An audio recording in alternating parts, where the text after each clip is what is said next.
होता है क्लास, जल्दी से रिज्वाइन कर लेना। ओके, शुरू करते हैं। हेलो एवरीवन, सभी को फिर से गुड इवनिंग। तो जैसा आप सभी को बताया गया था कि आज से हम लोग चैप्टर नंबर 3 स्टार्ट करने वाले हैं, चाहे आपके क्लास 10th का। चैप्टर 3 में क्या पढ़ना है हमें? दो चरों वाले रैखिक समीकरण युग्म, ये चैप्टर का नाम है। इंग्लिश में pair of linear equation in two variable. देखो, इसके नाम में ही इसका पूरा अर्थ छुपा हुआ है। यहाँ पर हम लोग चैप्टर को पढ़ेंगे, आगे जाकर आपको धीरे धीरे हर चीज बताया जाएगा। यहाँ पर दो चर वाले का क्या मतलब है, क्यों लिखा गया है, रैखिक समीकरण क्यों लिखा गया है, और युग्म का मतलब क्या है। युग्म मतलब पेयर, रैखिक मतलब लीनियर इक्वेशन, रैखिक समीकरण मतलब रैखिक लीनियर इक्वेशन, दो चर मतलब आपको पता है टू वेरिएबल। तो हर चीज सीखेंगे, एक एक चीज, लेकिन सीधे एक एक छोटा छोटा कंसेप्ट देखेंगे, कैसे कैसे छोटा कंसेप्ट हमें पता होना चाहिए, क्या और पता होना चाहिए। ठीक है, इसको शुरू करने के पहले एक बार पोल रिपोर्ट देख लो जो लास्ट क्लास की है। ठीक है, लास्ट क्लास में हमने दो क्वेश्चन किए थे, 27, 28, और एक रिकॉल किया था।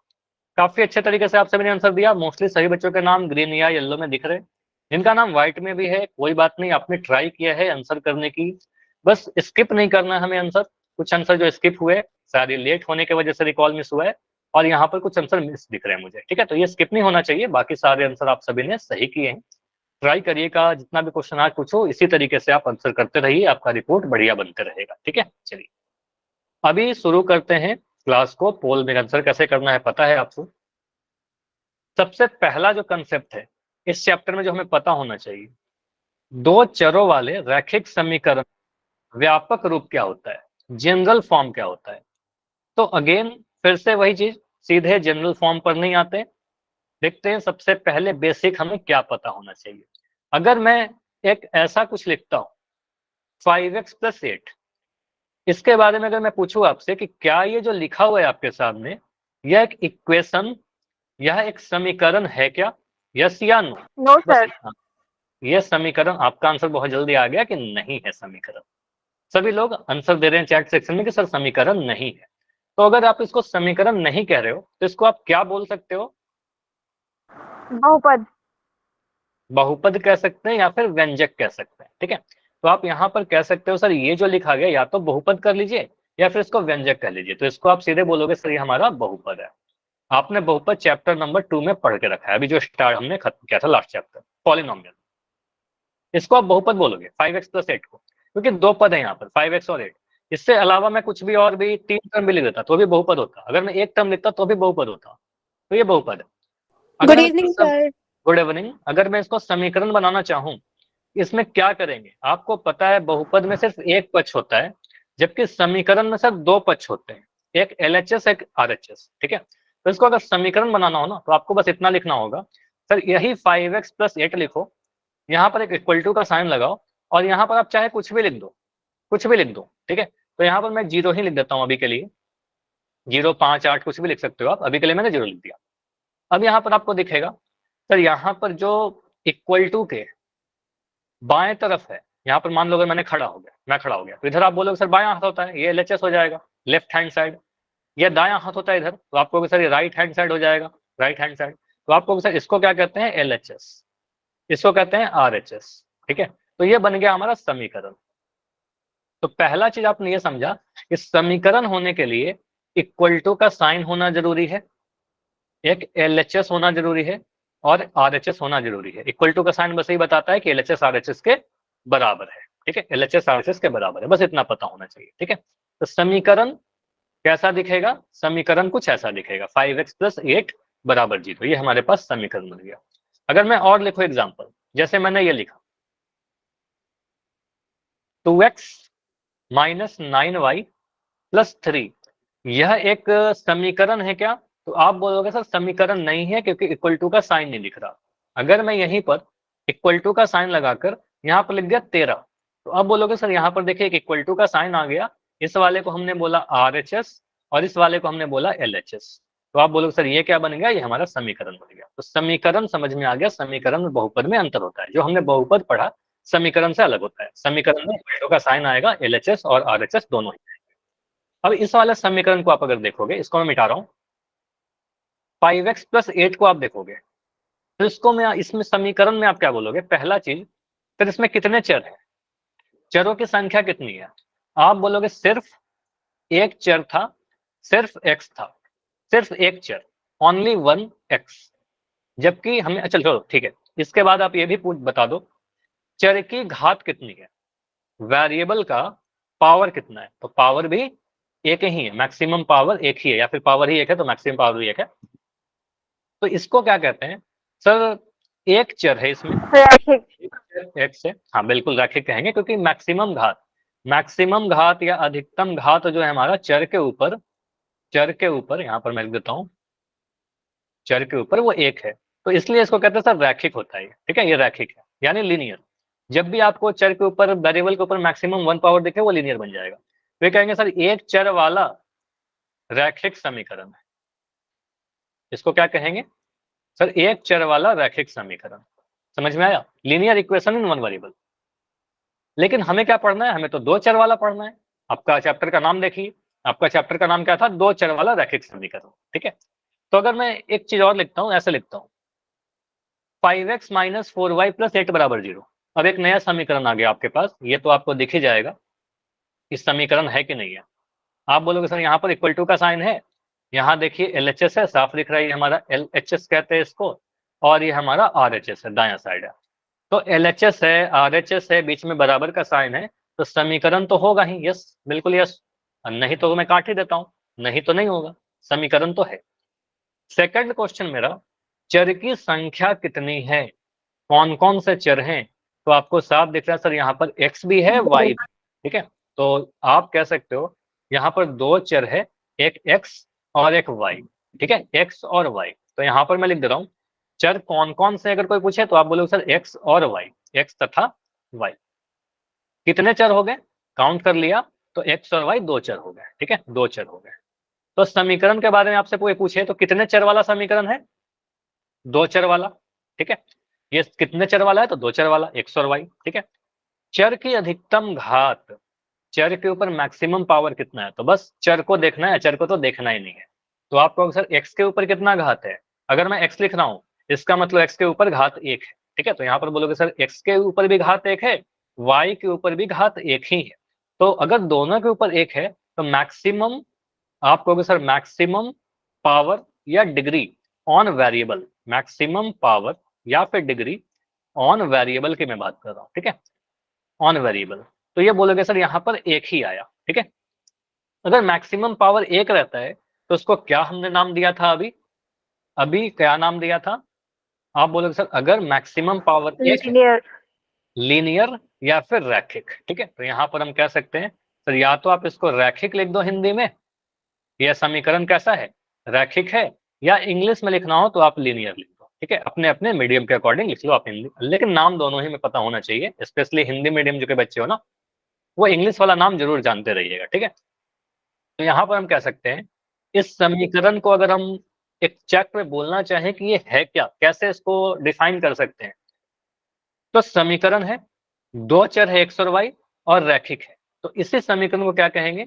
सर, ये जो समीकरण है इसको लिख सकते हैं ये दो चर है, दो चर वाला, क्योंकि दो चर x और y है, क्योंकि चर की घात एक है तो इसके लिए हमने बोला सर रैखिक है, और क्योंकि यहाँ पर LHS RHS भी था तो इसको समीकरण भी कह सकते हैं। ठीक है, समीकरण भी कह सकते हैं। तो इस वाले समीकरण को क्या कहेंगे सर, ये दो चर वाला रैखिक समीकरण है। समझ में आया, दो चर वाला रैखिक समीकरण पूरा मतलब, नाम का मतलब समझ में आया कि दो चर रैखिक समीकरण, इंग्लिश में linear equation in two variable. Linear क्यों, क्योंकि चर मैक्सिमम पावर एक, टू वेरिएबल x और y, और समी इक्वेशन मतलब LHS और RHS है। ठीक है, चलिए, तो ये तो ठीक है, हमने ऐसे लिख दिया। इसका जनरल फॉर्म भी कुछ होता है क्या, तो हाँ हमें जनरल फॉर्म पढ़ना है। जैसे कि अगर मैं बोलूं, और एग्जांपल लेते हैं पहले, देखो मैं और भी एग्जांपल लिख रहा हूं, जैसे मैंने लिखा 2x minus 9y plus 8z बराबर 13, यह दो चर वाला रैखिक समीकरण है क्या, यस या नो, देख के बताओ। यहां पर आपको दिख रहा है सर तीन चर आ गए, मैं क्या पूछ रहा हूं, दो चर वाला रैखिक समीकरण, यहाँ पर तीन चर आ गए। ठीक है, तो आपको इसके बारे में नहीं पढ़ना, ये थ्री वेरिएबल वाला आ गया, ये हमें नहीं पढ़ना, ये हमारे काम का नहीं है। ठीक है, ये हमारे काम का नहीं है। ठीक है, हमें मतलब नहीं है इससे। अगर मैं लिखूं ऐसे 2x square minus 9y plus 8 is equal to 0। यह हमारे काम का है क्या इस चैप्टर का? यह भी नहीं है। यहाँ पर आप बोलोगे सर दो चर तो है, दो चर तो है, बिल्कुल है दो चर, लेकिन ये रैखिक नहीं है। ठीक है, दो चर है बट ये रैखिक नहीं है, क्योंकि चर की अधिकतम घात 2 आ गई। ठीक है, तो आप कहोगे सर ये रैखिक नहीं है, यह तो द्विघात हो गया। ठीक है, तो हमें चाहिए क्या? रैखिक वाला चाहिए, चर की अधिकतम घात 1 होना चाहिए। तो आपको लिखना होगा सर ये हमारे मतलब का नहीं है, ये इसके बारे में हमें इस चैप्टर में नहीं पढ़ना। इंपॉर्टेंट है, आगे कभी पढ़ेंगे, लेकिन हमारे मतलब का नहीं है, अभी इस चैप्टर में नहीं पढ़ना है। आपको कुछ ऐसा पढ़ना होगा 5x plus 8y plus 13 is equal to 0। तो इसको देखो, आपको सर इस समीकरण में देखिए दो चर है x और y। ठीक है, x और y मतलब दो चर, दो वेरिएबल। ठीक है, टू वेरिएबल। चर की अधिकतम घात 1 1, दोनों जगह पर चेक करना, x पर भी y पर भी। ठीक है, तो मैक्सिमम पावर 1, तो आपको सर रैखिक। ठीक है, रैखिक। और समीकरण तो है ही, इक्वल टू का साइन है तो समीकरण तो है ही, तो इसको कहेंगे सर दो चर वाला रैखिक समीकरण। समझ में आया?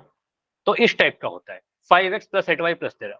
तो इसको अगर हम जनरल फॉर्म लिखना चाहें, जैसे आपने कई बार जनरल फॉर्म बहुपद में भी देखा, द्विघात बहुपद का x square plus b x plus c वाला, तो 5 क्या है? एक कांस्टेंट नंबर है, एक कांस्टेंट नंबर है, तो इसको 5 की जगह पर ए लिख दिया, एक्स के जगह पर मैंने एक्स से लिखा, प्लस जो हमारा 8 था यह भी कोई अचर है, कोई कांस्टेंट नंबर रहेगा, तो यहाँ पर बी लिख दिया, और यहाँ पर आप वाई कर दो। ठीक है, प्लस 13 क्या है? सर 13 भी एक कांस्टेंट नंबर है, अचर है, तो यहाँ पर सी लिख दो और बराबर 0 कर दो। ठीक है, तो यहाँ पर एक जनरल फॉर्म आपको देखने को मिल रहा है कि दो चर वाला रैखिक समीकरण का कोई जनरल फॉर्म जो होगा वो कुछ ऐसा दिखेगा हमें, x plus B Y plus c is equal to 0। ये एक जनरल फॉर्म है, व्यापक रूप है, जहां पर ए का वैल्यू कुछ भी हो सकता है, कोई भी संख्या हो सकती है, कोई भी वास्तविक संख्या, मतलब जितने भी टाइप के नंबर आपने पढ़े, ए का वैल्यू हो सकता है सर 5 हो जाए, ए का वैल्यू हो सकता है सर -3 हो जाए, हो सकता है सर ए का वैल्यू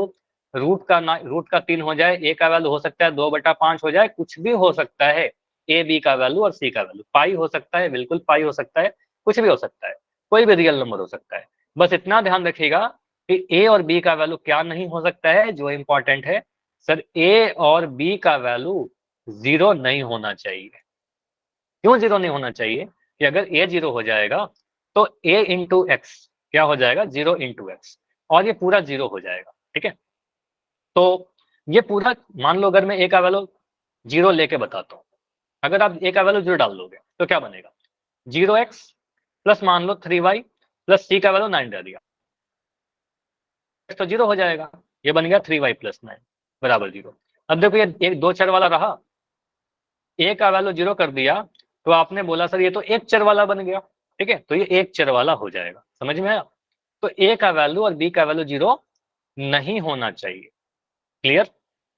बाकी ए और बी का वैल्यू कुछ भी हो सकता है, सी का वैल्यू 0 हो सकता है, सी पे कोई कंडीशन नहीं। ठीक है, तो जनरल फॉर्म आपने क्या देखा कि कोई भी दो चर वाला रैखिक समीकरण को लिखना चाहें, एक्स और वाई के रूप में लिखना चाहें, हमारा वेरिएबल अगर एक्स और वाई दिया गया है, तो आप लिख सकते हो a x plus B Y plus सी बराबर 0। ठीक है, जहां पर ए बी सी कोई भी वास्तविक संख्याएं हो सकती है, वास्तविक कहने का मतलब रियल नंबर, और जितने भी नंबर के बारे में आप अभी तक जानते हो, जो भी आप अपने मन में सोच सकते हो, every number is a real number. ठीक है, जो रियल नहीं है, जो इमेजिनरी है, वो आप क्लास 11th में पढ़ोगे। ठीक है, जो आपको नहीं है इमेजिनरी, जो रियल नहीं है, इमेजिनरी जिसको कहते हैं, अवास्तविक संख्या, वो आपने पढ़ाई नहीं है। ठीक है, आप क्लास 11th में सीखोगे उसको। ठीक है, तो अभी के लिए आप समझना कि जितने भी नंबर आप जानते हो सारे के सारे वास्तविक संख्याएं। ठीक है, सारे के सारे, दशमलव संख्या, भिन्न, एवरीथिंग।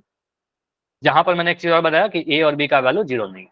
ठीक, हाँ, ये जो लिखा ना आपने, अंशिका ने लिखा है -√2, ये इमेजिनरी है, लेकिन ये हमें पढ़ना नहीं है। ठीक है, हमारे सिलेबस में नहीं है, इसलिए मैं नहीं बता रहा, अभी मत जानो। ठीक है, 11th में जब टाइम आएगा तो आप सीख जाओगे उसके बारे में। ठीक है, चलिए, अब a x plus B Y plus सी बराबर 0 जो लिखा हुआ है, इसमें मैं कुछ समीकरण बनाता हूँ।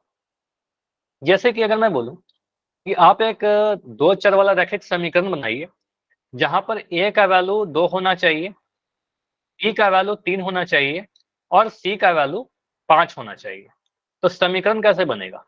दो चर वाला रैखिक समीकरण, दो चर एक्स और वाई में लेना है। तो आप बोलोगे सर जनरल फॉर्म क्या है? A x plus B Y plus c, तो लिख दो ए का वैल्यू 2 डाल दो, 2x plus 3y plus 5 is equal to 0। ऐसा लिख सकते हैं 2x + 3y + 5 = 0, है ना।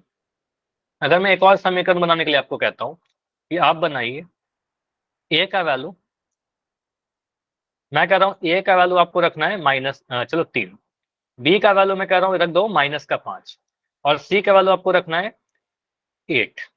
अब मुझे बताओ समीकरण कैसा दिखेगा? a b c का मान आपको पता है तो समीकरण, हाँ बताइए। 3x - 5y + 8 = 0। ठीक है, तो यहां से आपने बोला सर 3x ax प्लस का by, देखो प्लस लिखा मैंने, अब b आपका -5 है, तो आप बोलो सर -5 ऐसा लिखना नहीं होगा, बस समझाने के लिए लिख रहा हूँ, एग्जाम में इतना नहीं लिखना है आपको, या इतना आपको बार बार नहीं लिखना है, +-5 प्लस c यानी कि 8 = 0। अब यहाँ पर आप बोलोगे सर इतना क्यों लिखना था, प्लस माइनस तो माइनस ही हो जाएगा, तो यहाँ पर सीधे लिखना आपको 3x माइनस का 5y प्लस का 8 = 0। ठीक है, तो ये हमारा दो चर वाला रैखिक समीकरण बन गया, क्योंकि चर दो दिख रहे हैं और दोनों चर के ऊपर घात 1 दिख रहा है। ठीक है, चलो अगला क्वेश्चन आप लोग चैट सेक्शन में लिख के बताइए।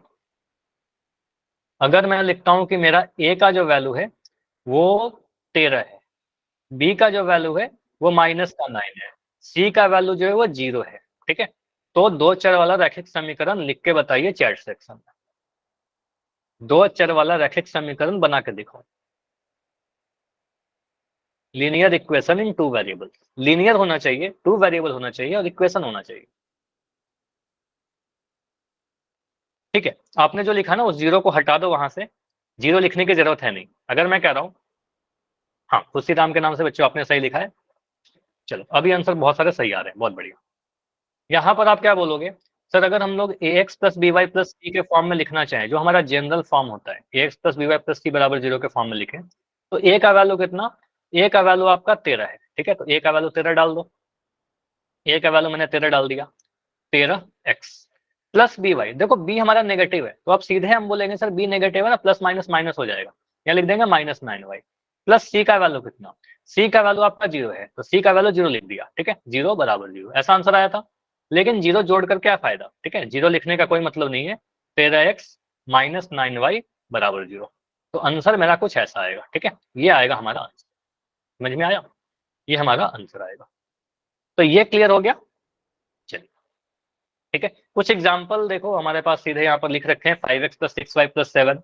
अब आप लोग तो बता ही सकते हो ये दो चर वाला रैखिक समीकरण है या नहीं है कि नहीं है, यस या नो। है सर। तो इसका आंसर तो सीधे मिलेगा, बिल्कुल है सर। यहाँ पर दो चर दिख रहे हैं x और y, दोनों ही चर का अधिकतम घात कितना है, 1 और 1। ठीक है, यहाँ पर क्या है, बराबर का साइन है, तो समीकरण भी है, दो चर भी है, रैखिक भी है। ठीक है, अब यहाँ को देखकर आपसे पूछा जाएगा, एक समीकरण देकर आपसे ये पूछा जाता है, इसको देखकर मुझे बताइए कि a का वैल्यू क्या है, b का वैल्यू क्या है, c का वैल्यू क्या है। द्विघात में किया था, अभी रैखिक के लिए करो, तो बस कंपेरिजन करना, तुलना करना है, ax + by + c = 0 से कंपेयर करेंगे।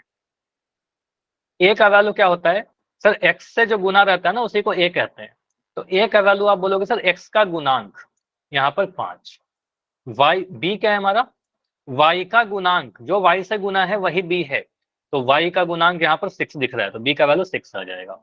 c का वैल्यू कितना हो जाएगा, c का वैल्यू सर 7 हो जाएगा, c का वैल्यू 7 हो जाएगा, कांस्टेंट वाला यानी अचर वाला टर्म c हो जाएगा। ठीक है, ठीक है, बस यहाँ पर मत सोचना कि जो ऑर्डर को इंपॉर्टेंट नहीं देना, बस देखना x के गुणांक को a कहते हैं, y के गुणांक को b कहते हैं और कांस्टेंट वाले को c कहते हैं। इसको देखकर बताइए, आपके एग्जाम में 1 नंबर का पूछा हुआ क्वेश्चन है, अगर मैं इसको कंपेयर करूं तो a का वैल्यू क्या आएगा, b का वैल्यू क्या आएगा, c का वैल्यू क्या आएगा, तीनों ही बताओ, a b c का वैल्यू।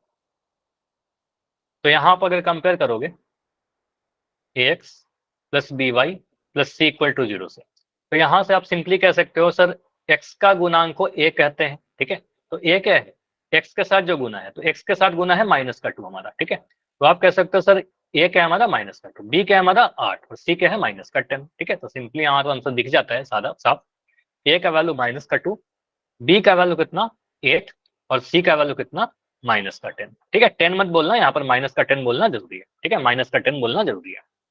ठीक है, चलिए अगर मैं ऐसे क्वेश्चन दूं, अगर क्वेश्चन ऐसे लिखा है आपके सामने 3y - 9 + 4x = 0, यहाँ पर आपसे पूछा जाता है कि इसको ax plus B Y plus सी बराबर 0 के फॉर्म में अगर लिखें तो a का वैल्यू क्या आएगा, b का वैल्यू क्या आएगा, c का वैल्यू क्या आएगा। तो इसको आप कन्वर्ट करोगे, पहले x वाला फिर y वाला फिर कांस्टेंट वाला, ठीक है। तो इसको हमेशा ऑर्डर में अरेंज करिएगा, पहले x वाला फिर y वाला फिर c वाला, ठीक है। तो आप यहाँ पर बोल सकते हो इसको अरेंज कर लेते हैं सर, आगे कर लेते हैं 4x को, ये वाला जो टर्म था 4x इसको आप आगे कर लो 4x प्लस ये 3y को बीच में कर लो, तो ये 3y माइनस 9 बराबर 0। हमने बस उसको क्या किया, एडजस्ट किया, अरेंज किया, ठीक है। अब कंपेयर करेंगे, तो इसको अगर कंपेयर करेंगे ax plus B Y plus सी बराबर 0 से, तो आपको यहाँ पर दिख जाएगा a का वैल्यू 4 है, b का वैल्यू 3 है, c का वैल्यू माइनस का 9 है। समझ में आया। a b c का वैल्यू कैसे देखेंगे, ऐसा तो नहीं बोलोगे ना कि a का वैल्यू 3 हो गया, b का वैल्यू 9 माइनस 9 हो गया, c का वैल्यू 4 हो गया, ठीक है, ऐसा मत बोलना, ठीक है। तो ऑर्डर के लिए अकॉर्डिंग नहीं बोलते, एक्स वाई और कांस्टेंट ये फॉर्मेट रखते हैं अपना, ठीक है। चलिए अगर मैं ऐसा क्वेश्चन दूं 2x बराबर 3y प्लस 4, अब मैं दो ऑप्शन दे रहा हूँ, ऑप्शन नंबर ए है आपके पास, बस ऑप्शन आंसर टाइप कर देना, ठीक है। मैं दो ऑप्शन दे रहा हूँ, ऑप्शन नंबर ए है आपके पास, ए का वैल्यू 2, बी का वैल्यू 3, सी का वैल्यू 4, ठीक है। बस दो ही ऑप्शन दूंगा, ए का वैल्यू 2, बी का वैल्यू माइनस का 3, सी का वैल्यू माइनस का 4, इन दोनों में कौन सही है, ए या बी।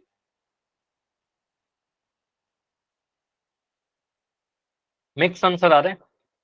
देखो यहाँ पर आपका जो फॉर्मेट होता है, जनरल फॉर्म जो होता है वो मैंने बड़ा बड़ा आपको बताया, a x plus B Y plus सी बराबर 0। तो इक्वल टू के उस साइड क्या होना चाहिए, 0 होना चाहिए, बराबर के दाएं साइड 0 होना चाहिए, ठीक है।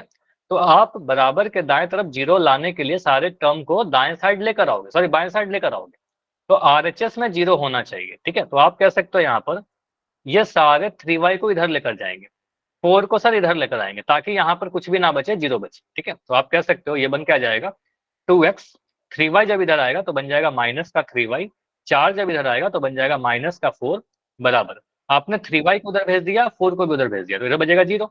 राइट साइड में क्या बचा, राइट हैंड साइड में 0 बच गया। अब कंपेयर करेंगे तो ax plus B Y plus सी से आप अगर कंपेयर करोगे तो यहाँ पर आपको दिख जाएगा सर a का वैल्यू 2 है, b का वैल्यू -3 है, c का वैल्यू -4 है, ठीक है। तो a का वैल्यू आपको दिख रहा है x का गुणांक जो कि हमें 2 दिख रहा है, b का वैल्यू हमें दिख रहा है -3 जो कि है y का गुणांक, यहाँ पर -3 आएगा, c का वैल्यू कांस्टेंट वाला टर्म तो ये -4 आएगा, ठीक है, -4 आएगा। क्लियर हुआ। तो ऑप्शन नंबर ए क्या होगा हमारा गलत होगा, ऑप्शन नंबर बी हमारा सही होगा, ठीक है, 2 -3 और -4। क्लियर हुआ। चलिए ठीक है। चलो अगला क्वेश्चन जो आपके एग्जाम के लिए पूछा गया इंपॉर्टेंट क्वेश्चन है, ऐसा लिखा गया है कि 8 बराबर 2x प्लस 3y को ax plus B Y plus C के रूप में लिखी। पहले तो बस इतना ही बोला गया कि ax plus B Y plus C के रूप में लिख दीजिए आप, ठीक है। कैसे लिखेंगे इसको, लिख के बताओ। देखो इन जनरल कोई हार्ड एंड फास्ट रूल तो नहीं है, समझो एक चीज, कोई जरूरी नहीं है कि एक्स वाले को पॉजिटिव रखना है या नेगेटिव रखना है, लेकिन ट्राई करते हैं, क्योंकि पहला टर्म जो एक्स है, ट्राई करते हैं कि इस वाले टर्म को हम लोग पॉजिटिव बना कर रखें, ठीक है। नहीं भी बनाओगे कोई इशू नहीं है, ठीक है, नहीं बनाओगे कोई दिक्कत नहीं है, लेकिन ट्राई करते हैं कि एक्स वाले को पॉजिटिव रखें। तो इसको आप कैसे सॉल्व करोगे, क्योंकि जब इसको हम इधर लेकर आएंगे, मान लो 2x को इधर लेकर आएंगे तो माइनस का 2x बन जाएगा, है ना। उसको आप 2x को अगर आप बाएं दाएं से बाएं साइड लाओगे तो -2x बन जाएगा। तो हम क्या करते हैं, इसको एक रूल समझते हैं। मुझे बताओ अगर मैं लिखता हूँ m जो है वो n के बराबर है, इसका मतलब ये हो ना कि m n के बराबर है, तो क्या मैं ऐसा लिख सकता हूँ सर n जो RHS में लिखा गया उसको इधर कर दीजिए, आप n लिख दो, m जो इधर लिखा गया उसको उधर भेज दो, सॉरी आप ऐसा लिख दो, तो n जो उधर लिखा गया इसको सर इधर इसमें और m को उधर कर दो। माइनस का 8 आ जाएगा बस, हाँ क्या बोल रहे हो, माइनस का 8 आ जाएगा और इस इक्वल टू भी 0 हो जाएगा। हाँ वही होगा, पहले समझ लो एक एक चीज। यहाँ पर क्या होगा सर, n इधर आ गया m उधर चला गया, तो ऐसा लिख सकते हैं क्या, अगर m n के बराबर है तो n भी n के बराबर होगा, है ना। अगर मैं कह रहा हूँ कोई दो पर्सन है, राहुल और मैंने लिख दिया सीता, दो लोग, अगर मैं कह रहा हूँ दोनों के एज बराबर है, राहुल अगर सीता के बराबर है तो मैं लिख सकता हूँ ना सीता जो होगी वो राहुल के बराबर होगा, लिख सकते हैं, दोनों बराबर होगा। अगर ए बी के बराबर है, ए अगर बी के बराबर है तो बी ए के बराबर होगा, उल्टा तो लिख ही सकते हैं, बिल्कुल लिख सकते हैं। तो वही चीज यहाँ पर यूज करते हैं। अगर ऐसा कुछ लिखा रहे समीकरण आपके पास, तो आपने बोला सर यहाँ पर लिखा क्या है, 8 इधर और इधर लिखा गया 2x + 3y। तो वेरिएबल वाला सारा टर्म किधर है, दाएं साइड में, तो इसको उल्टा लिख दो।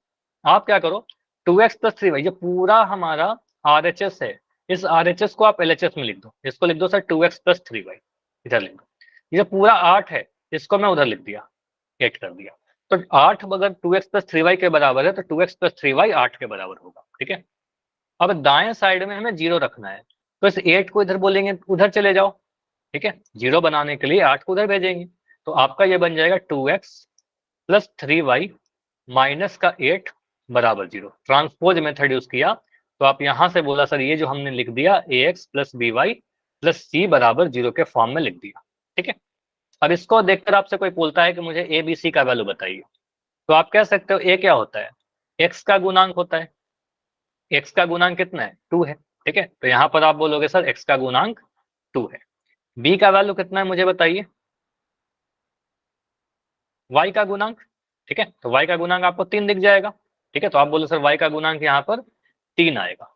और c कितना है बताओ, c का वैल्यू 8 होगा, तो c का वैल्यू 8 मत बोलना, 8 बोलोगे गलत हो जाएगा, ठीक है। तो आप कहोगे सर c का वैल्यू कितना है, c का वैल्यू -8 है, ठीक है। तो c का वैल्यू 8 बोल दोगे अगर, आपका आंसर गलत हो जाएगा, आपके मार्क्स कट जाएंगे। यहाँ पर आपको लिखना होगा -8, ये बिल्कुल सही होगा, ठीक है। तो ए बी सी हमने बता दिया, क्लियर। तो ऐसा क्वेश्चन कर लोगे। चलिए अगला क्वेश्चन करिए, ट्राई करते हैं। चलो इसमें एक चीज और हो सकता है, अगर यहाँ पर मैं ऐसा लिखूं, समझिएगा, ये तो ठीक है आपने लिख दिया या था यहाँ पर कि ए का वैल्यू हमारा 2 आया, बी का वैल्यू हमारा 3 आया और सी का वैल्यू -8 आया। देखो, और मेथड 2 ऐसे अगर करेंगे तो 8 बराबर 2x + 3y।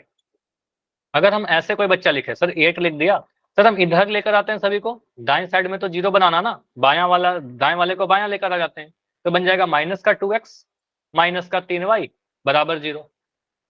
यहां से क्या बन जाएगा, इसको पहले x वाले टर्म को लिखा, तो आपने बोला सर पहले x वाले टर्म ये वाले को लिख दो, तो ये बन जाएगा -2x, ये बन जाएगा -3y और ये बन जाएगा +8 बराबर 0, ठीक।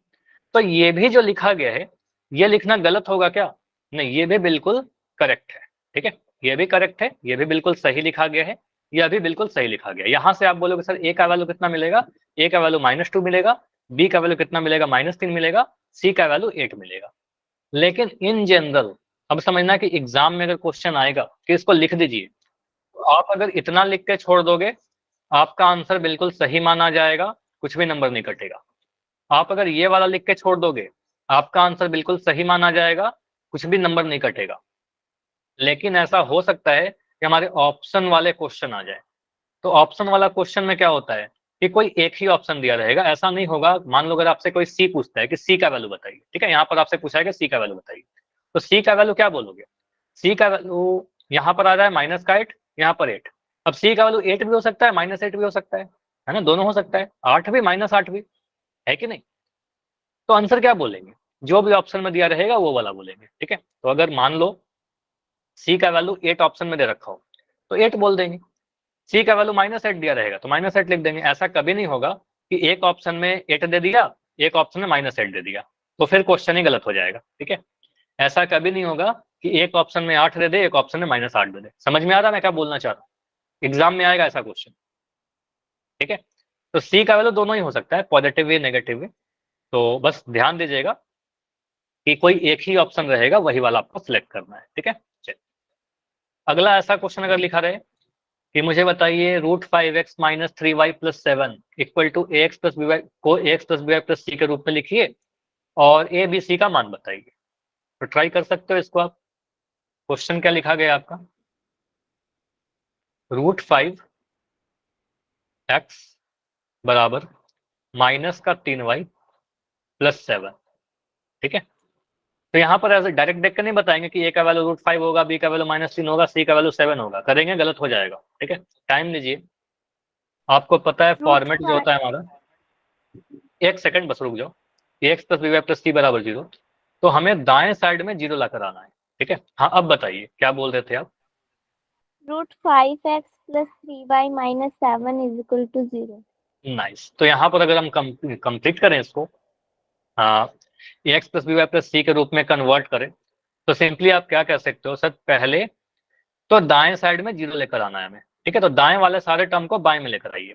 तो आपको √5x तो है ही पहले से लेफ्ट साइड में, इसको लेफ्ट में रख दिया। माइनस का 3y जो है ये दाएं से बाएं में जाएगा तो प्लस का 3y बन जाएगा, ठीक है। प्लस का 3y साइन चेंज कर लेगा। ये प्लस का 7 जब उधर जाएगा तो माइनस का 7 बन जाएगा। आपने दोनों ही को भगा दिया तो इधर क्या बच रहा है, इधर 0 बच रहा है, कुछ भी नहीं बचा मतलब 0 बचा, ठीक है। अब अगर इसको हम कंपेयर कर लें ax plus B Y plus सी से, हमेशा इतना लिखना पड़ेगा, इतना लिखने के बाद ही आप कंपेयर करोगे, इतना लिखने के बाद ही आप तुलना करोगे, ठीक है। तो आप बोलोगे सर यहाँ से मुझे दिख रहा है ए का वैल्यू क्या, एक्स का गुणांक जो कि है √5, ठीक है। √5 कुछ भी हो सकता है एबीसी। बी का वैल्यू कितना है, बी का वैल्यू 3 और सी का वैल्यू कितना है, सी का वैल्यू -7, ठीक है। तो ए का वैल्यू √5, बी का वैल्यू 3, सी का वैल्यू -7, ठीक है। तो ये -7 आएगा। ऐसा मत हड़बड़ी करना कि सी का वैल्यू 7 बोल देना, ठीक है। यहां से देख के आंसर नहीं आएगा, ठीक है। तो पहले कन्वर्ट करेंगे उसके बाद आंसर बोले। क्लियर इतना? तो मुझे बताओ जितनी भी चीज अभी तक मैंने बताया उतना अगर क्लियर है तो एक बार वाई लिख के कंफर्म करिए, तब मैं आपसे पोल में क्वेश्चन पूछूंगा। कोई भी आपका डाउट है अभी माइक ऑन करो, अपना डाउट पूछ लो या चैट में लिख दो। तो जब भी क्वेश्चन आएगा टाइम लेके कन्वर्ट करेंगे तब एबीसी का वैल्यू बताएंगे। क्वेश्चन है आपके लिए 4 बराबर 5x माइनस 3y को ax plus B Y plus C के रूप में अगर लिखेंगे तो c का वैल्यू कितना होगा।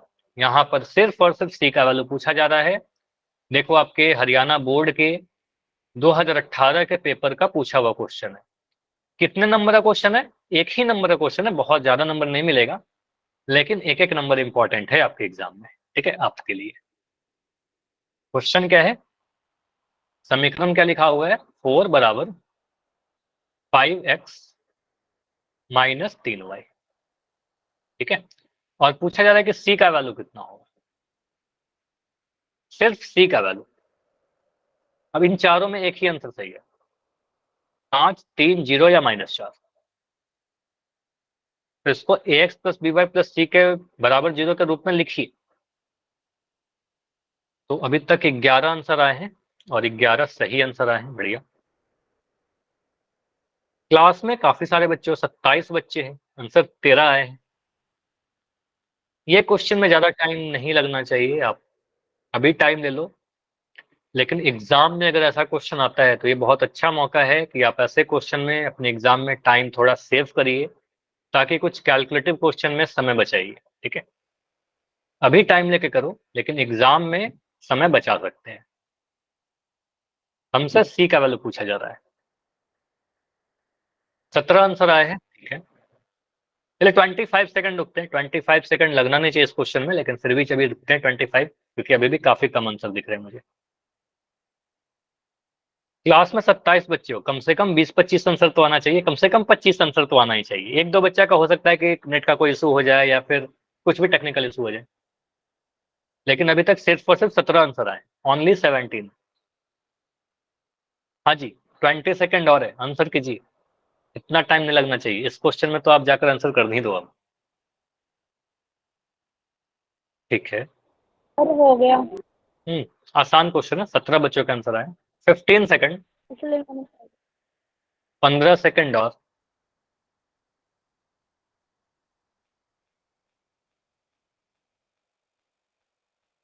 लास्ट 10 सेकंड, 10 सेकंड और, ठीक है। Last 5, only 5। सर -4। अच्छा ये नहीं करना है ज्योति, आप रेगुलर क्लास ज्वाइन कर। एक सेकंड, चलो मैं आपका माइक बंद कर रहा हूँ। बिल्कुल माइक ऑन करके मत बताओ, आपका जो भी आंसर आता है, आपको पता है क्लास के डिसिप्लिन के अगेंस्ट है, फिर आपकी कंप्लेन हो जाएगी, ठीक है। चलिए, या फिर हो सकता है कि रिमूव किया जाए क्लास को, ठीक है। तो यहाँ पर क्या आएगा, अगर किसी ने पोल में नहीं बताया तो फिर चैट में लिख दो, सभी को लिखने की जरूरत है नहीं। जो बच्चे दे देते हो पोल में आंसर उनको लिखने की कोई जरूरत नहीं है, ठीक है। तो यहाँ पर आप बोलोगे सर सी का वैल्यू बताना है, तो कैसे सॉल्व करेंगे। सिंपली आप कह सकते हो सर 4 अगर 5x माइनस 3y के बराबर है, सारे एक्स वाई वाले टर्म दाएं साइड में लिखे गए, तो मैं पूरा दाएं वाले को बाएं में लिख दूंगा, बाएं वाले को दाएं में लिख दूंगा, ठीक है। तो सिंपली आप कह सकते हो, आप क्या करो, 5x और 3y को इधर लाने से बेटर मैं ऐसे लिख दूंगा इस समीकरण को, 5x माइनस 3y जो होगा वो 4 के बराबर हो जाएगा। 4 अगर उसके बराबर है तो 5x माइनस 3y 4 के बराबर होगा। ठीक है, बस मैंने LHS को RHS में, RHS को LHS में लिख दिया। अब ये जो 4 है, इस 4 को मैं अगर इधर लेकर आऊं तो आपका बन जाएगा 5x minus 3y minus 4 is equal to 0। ठीक है, -4 इक्वल टू 0, क्योंकि 4 उधर चला गया तो कुछ नहीं बचा राइट साइड में।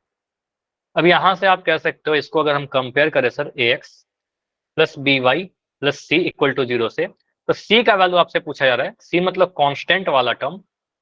तो कांस्टेंट वाला टर्म कितना है, माइनस का 4, 4 तो नहीं बोलते, साइन के साथ बोलते हैं। ठीक है, तो c का वैल्यू कितना आएगा, c का वैल्यू आपका माइनस का 4 आएगा, जैसा आप सभी का मोस्टली आंसर था। ठीक है, क्लियर।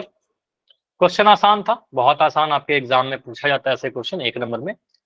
अगला क्वेश्चन करते हैं, अगेन सेम इजी क्वेश्चन है, बस यहाँ पर इस बार देखो क्या बोला गया आपसे, बस सी का वैल्यू पूछा गया था इस क्वेश्चन में। इस क्वेश्चन में ए बी सी तीनों का वैल्यू पूछा गया। एक समीकरण दिया गया है, यहाँ पर से देखकर आपको बताना है ए का वैल्यू क्या होगा, बी का वैल्यू क्या होगा, सी का वैल्यू क्या होगा। चलिए, ए बी सी तीनों के वैल्यू आपसे पूछे जा रहे हैं। हड़बड़ी मत करना, पहले आप सॉल्व करिए, उसके बाद जाकर आंसर कीजिए, क्योंकि ऑप्शन बहुत ज्यादा क्लोज है, मिलते जुलते हैं। थोड़ा सा भी आपका एक साइन भी मिस हो जाएगा, आपका आंसर गलत हो जाएगा। ठीक है, तो अपना टाइम लेके करिए। 2x is equal to 7y minus 9। आप ऑप्शन को देखने से बेटर है अपने कॉपी पर लिखिए, इसको ax plus B Y plus C के फॉर्म में कन्वर्ट करो पहले अपने कॉपी पर। ठीक है, उसके बाद a का वैल्यू, b का वैल्यू, c का वैल्यू लिखिए, कितना होगा। जो भी आएगा उसको ऑप्शन में सर्च करिए कौन से ऑप्शन में सही लिखा गया है, क्योंकि हड़बड़ी करोगे तो फिर एग्जाम में भी यही चीज होगा और एग्जाम में गलत हो जाएगा, फिर नंबर कट जाएंगे। ठीक है, तो वही आंसर होगा जिसमें ए बी सी तीनों सही लिखा गया है। तो तीनों चीज चेक करना है, ए भी, बी भी और सी भी, तीनों ही चीज चेक करिए कि किस वाले ऑप्शन में ए बी सी तीनों ही सही लिखे गए।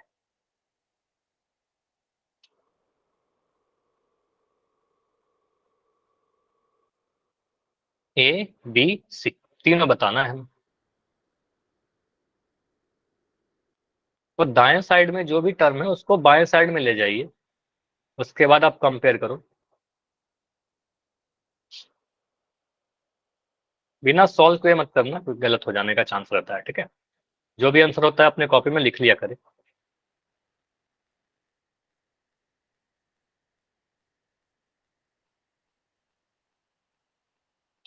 ट्राई करो आप लोग।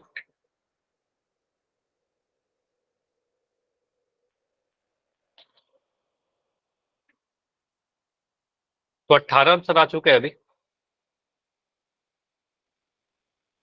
अच्छा, क्लास में 5 या 6 बच्चे हैं जिनका आंसर बिल्कुल भी नहीं आ रहा है, लगातार मैं देख रहा हूँ कुछ क्लासेस से 5-6 स्टूडेंट पोल में आप लोग आंसर नहीं कर रहे हो, तो ऐसे स्टूडेंट को आइडेंटिफाई किया जाएगा और हो सकता है कि आपके स्कूल में रिपोर्ट भेज दी जाए। ठीक है, तो इसलिए कहता हूँ कि ट्राई करो कि बिल्कुल जितने भी क्वेश्चन पूछो हर क्वेश्चन का आपका आंसर आना चाहिए। ठीक है, ज्यादा ज्यादा क्या होगा, गलत होगा, गलत होगा तो भी उससे आप सीखोगे, है ना, कुछ ना कुछ तो सीखोगे, ट्राई तो करोगे कम से कम। चलिए रुकेंगे लास्ट के 15 सेकंड, 15 सेकंड और, 15 सेकंड और। ठीक है, लास्ट 10 सेकंड, 10 सेकंड और।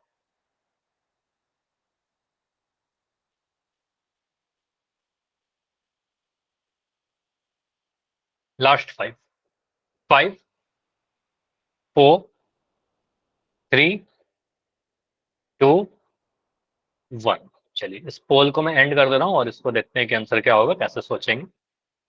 ये तो काफी आसान सा था, बस हमें ध्यान से एबीसी का वैल्यू देखने थे। ठीक है, तो आप सिंपली बोलोगे सर इसको ax plus B Y plus सी बराबर 0 के रूप में अगर लिखना हो तो हमें क्या करना होगा, दाएं साइड वाले जो भी टर्म है उसको बाएं साइड में लेकर आएंगे। ठीक है, बाएं साइड में लाने का मतलब क्या हुआ, आप इसको कह सकते हो 2x तो बाएं में है ही, तो 2x और 2x लिखेंगे। ये 7y जब इधर आएगा तो दाएं तरफ पॉजिटिव साइन के साथ है, इधर आएगा माइनस का 7y, ये बन जाएगा माइनस का 7y। जो माइनस का 9 है ये बन जाएगा प्लस का 9, और यहाँ पर बराबर में 0, क्योंकि सारे टर्म को आपने इधर ले आए तो उधर 0 बच गया, राइट साइड में 0 बचेगा।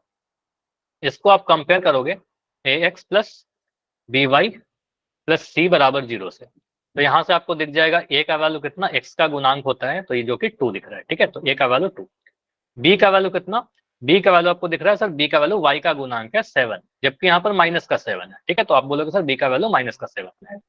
c का वैल्यू कितना आएगा, c का वैल्यू 9 आएगा, प्लस का साइन है तो आप बोलोगे सर सिर्फ 9 लिख देंगे, ठीक है। तो a का वैल्यू 2, b का वैल्यू -7, c का वैल्यू 9। ऑप्शन को देखते हैं, तो ऑप्शन नंबर ए में a का वैल्यू 2 दिखा रहा है, ठीक है। b का वैल्यू, ऑप्शन बी में भी a का वैल्यू 2 है, ऑप्शन सी में भी a का वैल्यू 2 है, ऑप्शन डी देखा तो a का वैल्यू -2 है, तो ये गलत होगा, ए बी सी में से कुछ भी हो सकता है। अब b का वैल्यू देखा -7, तो -7 ऑप्शन बी में भी है, ऑप्शन ए में भी है, बी में भी है, लेकिन ऑप्शन सी में 7 लिखा गया, तो ये गलत हो जाएगा। तो ऑप्शन नंबर सी भी गलत हो गया, डी भी गलत हो गया। ऑप्शन, अब सी को देखो तो सी का वैल्यू 9 है, तो ऑप्शन ए में सी का वैल्यू -9 है, जो कि गलत दिख गया। ऑप्शन बी में दिख रहा है सी का वैल्यू 9, तो हमारा बिल्कुल बी में ए भी सही लिखा गया, बी भी सही लिखा गया, सी भी सही लिखा गया, ठीक है। तो आप कह सकते हो सर इन चारों में सही क्या होगा, आप बोलोगे सर ऑप्शन नंबर बी में ए बी सी तीनों के मान सही लिखे गए थे, तो ऑप्शन नंबर बी हमारा बिल्कुल सही वाला आंसर होगा, ठीक है। तो बाकी आंसर ए क्यों गलत हुआ, क्योंकि यहाँ पर सी गलत लिखा गया था, सी गलत क्यों हुआ, क्योंकि यहाँ पर बी गलत लिखा हुआ था, ऑप्शन डी गलत क्यों हुआ, क्योंकि यहाँ पर ए गलत लिखा हुआ था, ठीक है। तो आंसर क्या बनेगा, ऑप्शन नंबर डी। क्लियर हुआ सभी का, जिनका भी गलत हो गया था, 4 बच्चों या 5 बच्चों का आंसर गलत था, ठीक है, समझ में आ गया। चलिए अगला टॉपिक जो है हमारा, अभी युग्म की बातें करते हैं। तो युग्म का मतलब क्या होता है, कई बार आपने पढ़ा होगा कोण का युग्म, है ना, एंगल, पेयर ऑफ एंगल्स, या कभी भी युग्म के बारे में जब भी आप सुनते हो तो बस युग्म का मतलब इतना होता है, युग्म मतलब सर पेयर, युग मतलब थोड़ा। जोड़ा, हाँ बिल्कुल बढ़िया बोला आपने, जोड़ा, ठीक है। युग्म मतलब जोड़ा, दो चीज रहेगा तो उसको जोड़ा कह देते हैं, ठीक है। तो अगर सिमिलर, अगर मैंने दो चर वाला एक रैखिक समीकरण तक लिख रहे थे, अभी तक हम लोग क्या पढ़ रहे थे, अभी तक दो चर वाला रैखिक समीकरण पढ़ रहे थे, अगर उसमें एक युग्म बन गया तो दो समीकरण आ जाएगा सेम। अगर अभी तक हमने पढ़ा था ax plus B Y plus C के फॉर्मेट का, जैसे एक लिखा 2x प्लस 3y प्लस 9 बराबर 0, अगर ऐसा ऐसा दो समीकरण लिख दिया जाए आपके पास तो उसको युग्म कह देंगे। जैसे समझो, अगर मैंने एक समीकरण लिखा 2x माइनस 3y प्लस 8 बराबर 0, तो ये दो चर वाला रैखिक समीकरण है। अगर मैं एक और लिख दूं ऐसे 3x minus 9y plus 13 is equal to 0, अब यहाँ पर क्या बन गया सर, इन दोनों को देखेंगे तो दोनों ही समीकरण है, पहला वाला भी समीकरण है, इसको मान लो एक बोल दिया, इसको दो बोल दिया, तो आपको सर ये दोनों ही के दोनों समीकरण है, ठीक है, दोनों ही समीकरण है, क्योंकि दोनों में इक्वल टू का साइन है, दोनों ही दो चर वाले हैं, एक्स और वाई दोनों ही में, दोनों में चर क्या क्या है, एक्स वाई, एक्स वाई, ठीक। उसके बाद दोनों ही का चर का अधिकतम घात कितना है, मैक्सिमम पावर एक है, देखो हर चीज चेक करना होगा आपको, अधिकतम घात एक है तो रैखिक भी है, तो इसको युग्म बोल देंगे, ये पेयर है हमारा, कैसा पेयर, दो चर वाला रैखिक समीकरण, ठीक है, इसका युग्म। यहाँ पर इंपॉर्टेंट ये है, इंपॉर्टेंट ये है कि सेम वेरिएबल में होना चाहिए, चर यानी वेरिएबल जो है वो सेम होना चाहिए पेयर बनाने के लिए।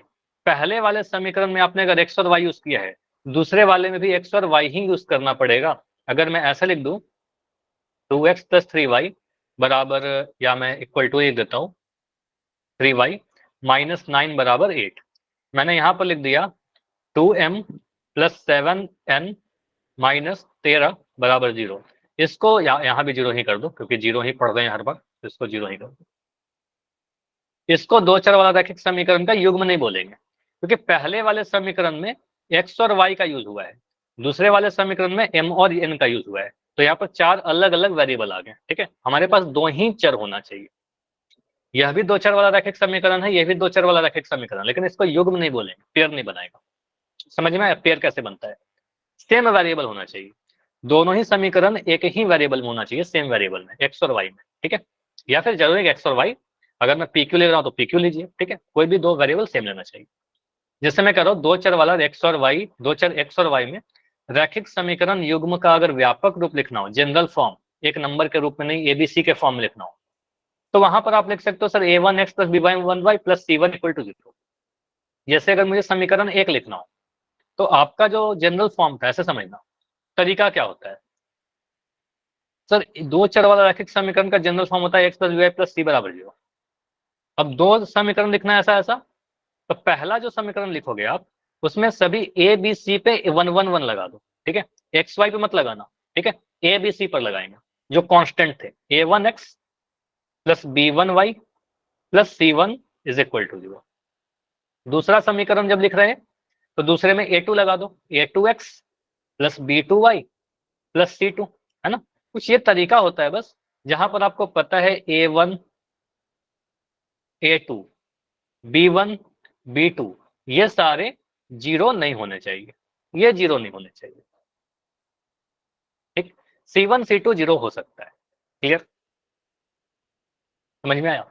ये सारे के सारे एक साथ जीरो नहीं होने चाहिए, ऐसा बोलना, ठीक है। चलिए, तो ये ध्यान दीजिएगा, अगर मैं ये समीकरण लिख रहा हूँ कुछ ऐसा, मान लो एग्जाम्पल के तौर पर लिखना चाहूँ तो ऐसा कुछ लिख सकते हैं क्या, मुझे बताओ। ये जो एग्जाम्पल मैंने लिखा है, समीकरण नंबर 1 और समीकरण नंबर 2 को देखिए, समीकरण 1 को देखिए और समीकरण 2 को देखिए। क्या ये दो चर वाला रैखिक समीकरण का पेयर बना रहा है, युग्म बना रहा है। चलो मैं थोड़ा जूम कर देता हूं, क्या ये पेयर बन रहा है। आपने देखा पहला वाला समीकरण को जब देख रहे हैं सर, तो यहाँ पर क्या बन रहा है, 3x प्लस 2y माइनस 5 बराबर 0।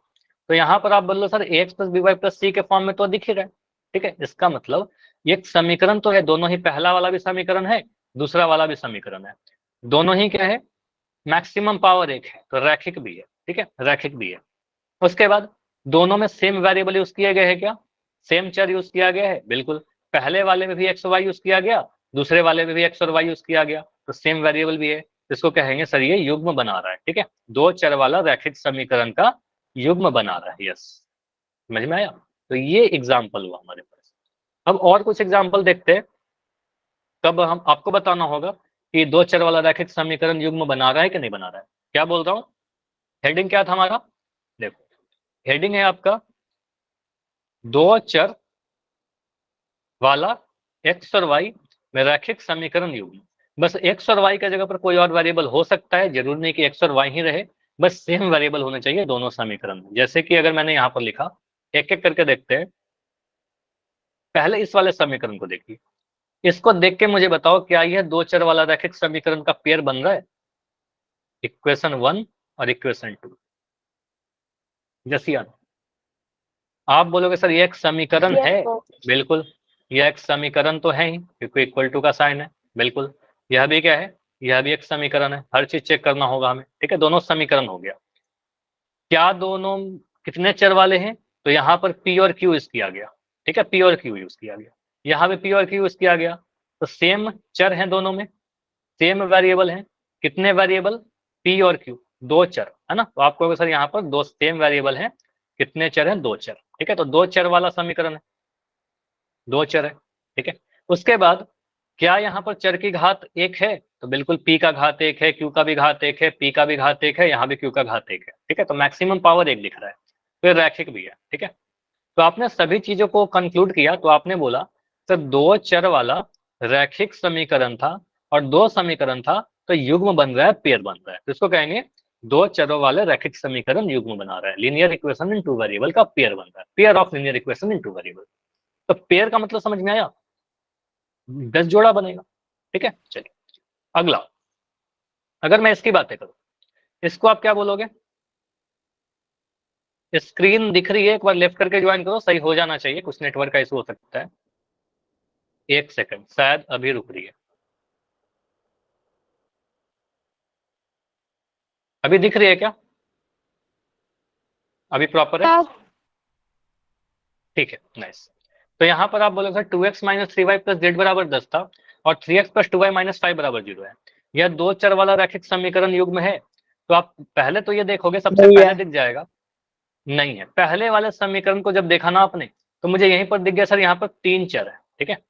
तो बाकी चीज तो हम चेक भी नहीं करेंगे, यहाँ पर तीन चर दिख रहा है, एक्स वाई और जेड, एक तो मुझे एक्स दिख गया, एक मुझे वाई दिख गया, यहाँ पर जेड दिख गया, हमें क्या पहचाना था, दो चर वाला रैखिक समीकरण युग्म। तो ये तीन चर है, तो ये दो चर वाला रैखिक समीकरण युग्म नहीं बनाएगा, ठीक है, तो इसका आंसर आएगा नो। बाकी चीजें देखेंगे भी नहीं, हम सीधे कह देंगे सर यहाँ पर तीन चर आ गया, जेड कैसे आ सकता है, ठीक है। पहले वाले में बस एक्स वाई, दूसरे वाले में बस एक्स वाई आया था, ये ठीक था, लेकिन यहाँ भी बस एक्स वाई होना चाहिए था ना, यहाँ जेड कैसे आ गया, ठीक है, जेड आ गया इसलिए नहीं होगा बस। चलिए ये वाला देखिए, बताइए, ये दो समीकरण है, समीकरण नंबर 1, समीकरण नंबर 2, m प्लस n बराबर 10, m माइनस n बराबर 6 होगा, है ना। तो आपने देखा यहाँ पर क्या है सर, यह भी समीकरण है, समीकरण तो साफ दिख रहा है दोनों। पहले वाले में भी दो चर है m और n, दूसरे वाले में भी दो चर है m और n, दोनों में सेम चर है, m और n को ही यूज किया गया, सेम वेरिएबल m और n को ही यूज किया गया, दो चर दिख रहे हैं और चर की अधिकतम घात 1 दिख रही है, ठीक है। तो हम कहेंगे सर दो चर वाला रैखिक समीकरण युग्म है, ठीक है। हाँ, क्लास 8 मिनट और चलेगी, 8-9 मिनट, या फिर हो सकता है 10 मिनट चल जाए, ठीक है। चलो यहाँ पर आपका है 7x square plus 5y plus 13 बराबर 0, 2x प्लस 7y square minus 15 equal to 0। नहीं, कारण मुझे बताओगे? आप लोग n लिख रहे हो, क्यों? सर इसमें x की पावर 2 है क्योंकि और इसकी नीचे y की पावर 2 है। ठीक है, तो आपने बोला x की पावर 2 है।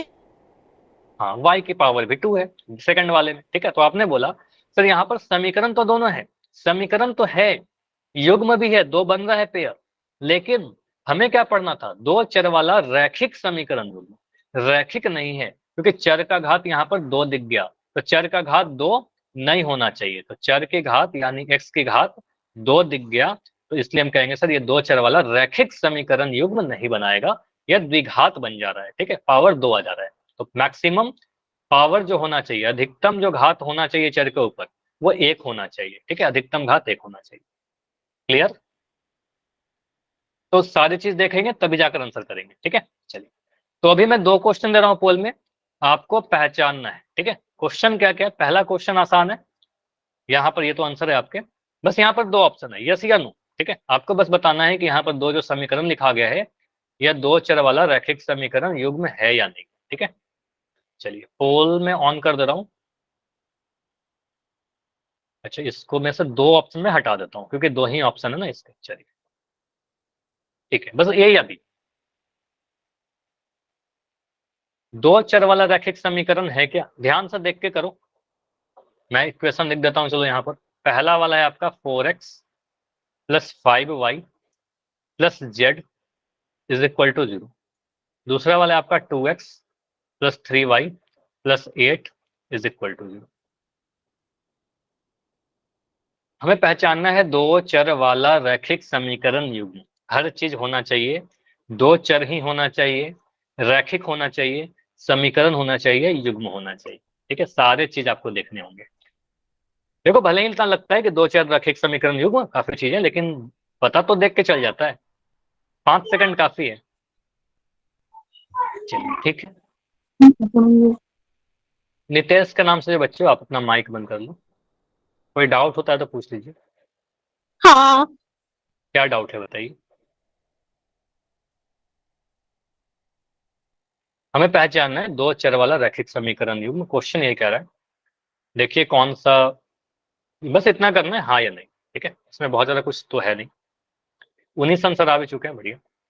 रुकते हैं लास्ट के 10 सेकंड, ज्यादा टाइम मिलेंगे इस क्वेश्चन पे, ओनली 10 सेकंड, क्योंकि आसान क्वेश्चन। लास्ट 5 सेकंड, 5 4 3 अरे 2, ए होगा, ठीक है। आपने पोल में आंसर किया क्या? ए होगा या बी होगा? चलिए, देखते हैं क्या होगा। Yes sir. ठीक है, देखते हैं। यहाँ पर आपका चैट अभी बंद किया, चैट ऑन कर दिया गया है, पोल अभी बंद है। तो यहाँ पर आप पहले वाले समीकरण को देखिए, दोनों समीकरण यहाँ पर लिख रखा है।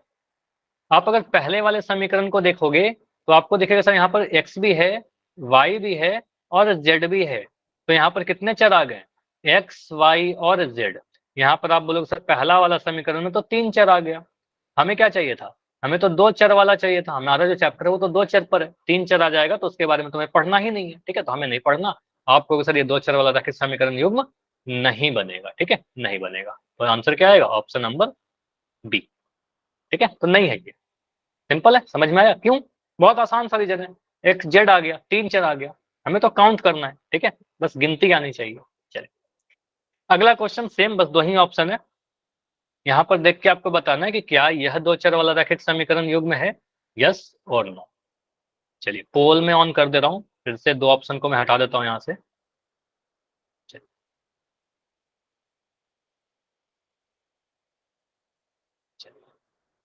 ट्राई करो।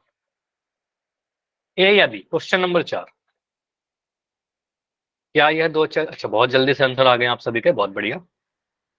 इतना टाइम काफी है ना? अगर आप ध्यान से सुन रहे थे क्वेश्चन क्लास को। एक अच्छा मिनट फिर, रुक जाओ, फोन नहीं चल रहा। हाँ बिल्कुल, अभी एंड नहीं कर रहा हूँ, लेकिन यहाँ पर एक बच्चे नितेश के नाम से आप देखो माइक ऑन करके आंसर दे रहे हो, इससे क्या हो रहा है? क्लास डिस्टर्ब हो रही है। फिर ये रिकॉर्डिंग में आएगा, क्लास के ऑब्जर्वेशन में आपका पाया जाएगा कि आपने क्लास को डिस्टर्ब किया है, फिर कुछ कंप्लेन हो सकती है। ठीक है, फिर मत बोलना कि सर ने बताया नहीं। ठीक है, तो ये ध्यान रखिए कि क्लास की काफी ऑब्जर्वेशन होती है आपकी, तो ये सारी चीजें ना करें। ठीक है, आप पोल में जाकर आंसर दीजिए। रेगुलर क्लास कर रहे हो तो आपको ये रूल्स रेगुलेशन आपको पता है। ठीक है, तो यहाँ पर आप क्या बोलोगे? 4x² plus 5y is equal to 0, एक समीकरण ये लिखा गया।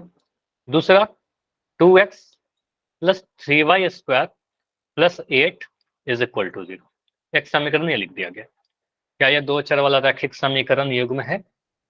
यस या नो? लास्ट 15 सेकंड रुकेंगे, उसके बाद एंड करेंगे।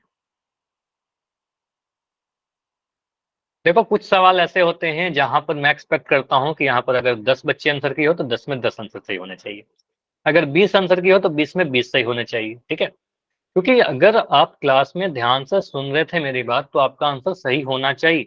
आपका आंसर इस क्वेश्चन का गलत हो रहा है, क्लियर इंडिकेशन मिलता है कि आपने क्लास को ध्यान से नहीं सुना है। ठीक है, क्योंकि बहुत क्लियरली आपको बताया गया, कुछ कैलकुलेशन मिस्टेक तो कर नहीं सकते इस क्वेश्चन में, है ना?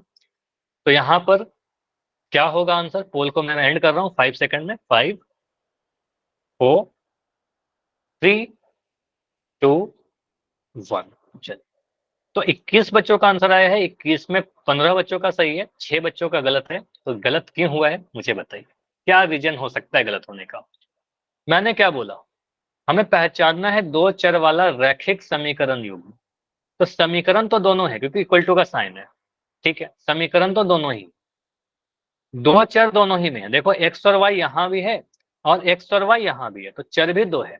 लेकिन इतना हम क्यों देखें? हमको देखते ही पता चल रहा है सर चर का घात तो 2 दिख रहा है, देखते ही दिख गया ना चर का घात 2। रैखिक होने के लिए क्या होना चाहिए? मैंने बोला था चर का अधिकतम घात 1 होना चाहिए, घात 2 3 4 नहीं चलेगा। ठीक है, तो मैक्सिमम जो घात होना चाहिए अधिकतम चर के ऊपर, चर की घात जो होनी चाहिए वो 1 ही तो होनी चाहिए। मैक्सिमम पावर 1 होना चाहिए, यहाँ पर 2 आ गया, तो आप कहोगे सर यहाँ पर 2 2 आ गया, इसका मतलब हमारा आंसर क्या होगा? ऑप्शन नंबर बी होगा। ठीक है, हमारा आंसर बी होगा। क्लियर, समझ में आया? अच्छा, एक यस सर। स्वाति का आंसर गलत हो गया, गलती से क्लिक हो गया था। यस ठीक सर। है, तो गलती से क्लिक होता है वो कई बार हो जाता है, किसी से भी हो सकता है, लेकिन थोड़ा इसका सॉल्यूशन क्या है? इसका सॉल्यूशन यही है कि हम थोड़ा ध्यान से आंसर करें। ठीक है, चलिए इतना ही रखते हैं, कोई बात नहीं। अगला क्वेश्चन या अगला कंसेप्ट अगले क्लास में देखेंगे। अगला कंसेप्ट क्या है नेक्स्ट क्लास का? ग्राफ के बारे में सीखेंगे। ठीक है, बिल्कुल मिस मत करिएगा, वेरी इंपॉर्टेंट टॉपिक है। ठीक है, bye bye everyone, good night. कोई भी डाउट है तो मैं रुक रहा हूँ अभी, बिल्कुल अपना डाउट बता कर जाइए, अगर कुछ डाउट है तो बताइए।